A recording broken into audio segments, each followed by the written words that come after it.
Hi guys, so no cinema, no mall, no popcorn maker, no problem. Pwede tayong gumawa ng popcorn. Ibabaw. So, ayan. Guys. And then, later on, lalagay natin siya lagayan. So, I'm still waiting. So, ayan.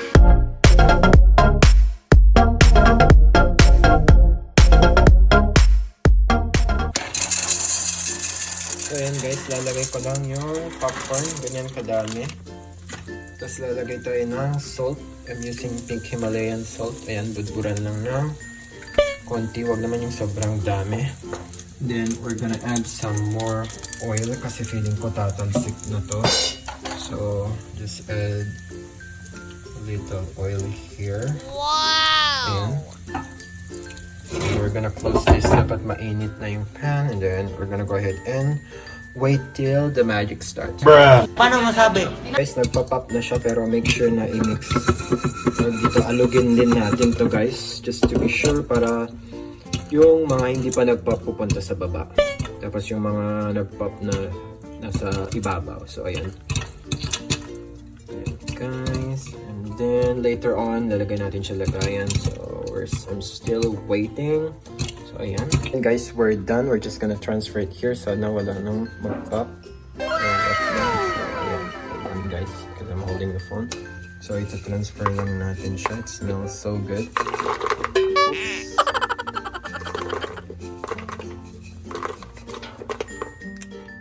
Ayan guys, wala naman nasunog guys. It looks nice. Wow! Ang technique guys is normally painitin mo ng sobrang init ito, tapos saka mo lagyan ng oil and doon mo ilagay yung mga corn, yung popcorn na hindi pa luto. So ayan. Ito yung lagayan guys nga pala. This is from Snack Time. So ito yung mga nabibili normally pag sa SM Aura. Don't throw this kasi ang kapal nito guys eh. Makapal yung lagayan niya. At saka sturdy. And it comes with yung lagayan. Sayang din kasi, so don't throw this, especially if you're buying a popcorn. At least you could reuse this and then don't throw it away because of course we don't want more plastic in our ocean. So ayan lang naman guys. So yeah. Yung second batch and yeah, you can hear it popping now. Have the oil there and then dito ko nilalagay guys. So tawag dito, be practical yung lagay ng stick ko since mahilig ako ng stick ko, so dito ko nilalagay. Ayan. Then we have the lagayan. Masarap niya guys. Pag ginawa mo kasi sa bahay normally kasi mas crunchy and at the same time at least mas healthy, hindi siya less sodium and salt. So ayan, mas masarap siya. Nakaka-addict guys. Comment down below if you guys are also a fan of popcorn. So ayan. Ayan na siya guys. So ayan guys, finally I have, okay, so I'm done. I have my popcorn here. So ready na tayo. You can watch like Netflix or kung ano-ano. Especially if you're missing something like manonood ng sine. So ayan guys. So ayan. Ayan guys, hindi naman siya sunog guys. Just to show you. Hi guys, so no cinema, no mall, no popcorn maker, no problem. Pwede tayong gumawa ng popcorn. So we're done. So ayan yung ginagawa ko. Isa sa mga ginagawa ko guys para hindi makaboard aside from maglinis or whatnot. So ayun, nakaka-depress din siya kasi in a way na I'm just alone here and then I don't have someone else, especially I'm not with my family in this kind of mga problema. So hopefully we can survive this everybody. Just be strong. Let's always be thankful so let's not get stressed. Let me just show you. So ayan. Pag bumibili kayo ng popcorn guys, bili kayo yung may plastic para at least don't throw it. You could also use it. So ayan.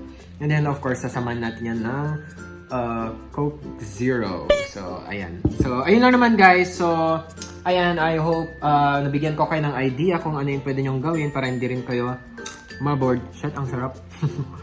And then at the same time, para lang at least, diba, chill lang. You know, again, like what I've said, I'm not trying to post this just to brag or my stress.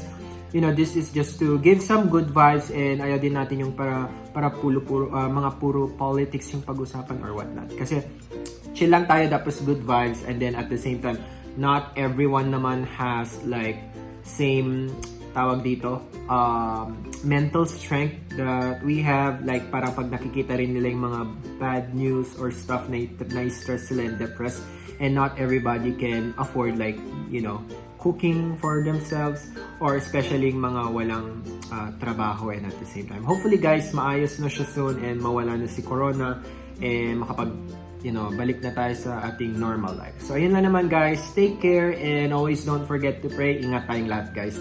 Thanks for watching again. This is Ken with an H, and you have a good day guys. Bye now!